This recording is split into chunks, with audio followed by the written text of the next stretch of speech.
પોતાની તમામ જે સુખ સગવડો છે એ બીજાને આપવી, એ બોલીને ભાષણ આપવા કરતાં હું એવું માનું છું કે વધારે અસરકારક બની છે એને જીવવા માટે.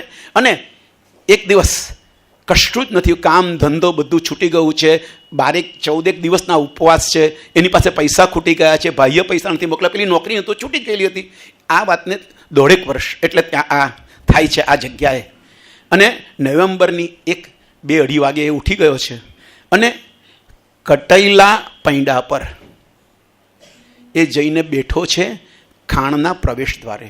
કટૈલું પૈંડું જોજો. વન્સ અગેન આપણે આ જે વસ્તુઓ વપરાય છે ને તેનો સંદર્ભ પૂરેપૂરો કટૈલું છે.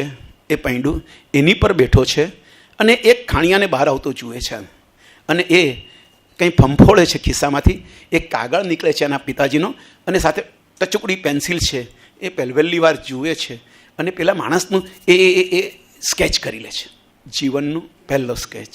ભૂખે તરસે કશું જ નહીં હોય એવી સ્થિતિમાં, શિયાળો ઉનાળો ચોમાસું કશું જ જોયા વગર, કોઈ પણ પ્રકારની બાહ્ય જેને કહીએ ભૌતિકતા એની પાસે નથી એવી સ્થિતિમાં આત્મિક જોર, માત્ર એનું અંદરનું જ જોર એને કામ કરાવે છે અને એ સ્કેચ કરે છે અને શરૂ થાય છે વિન્સેન્ટ વાન ગોગ નામનું એક નવું જીવન.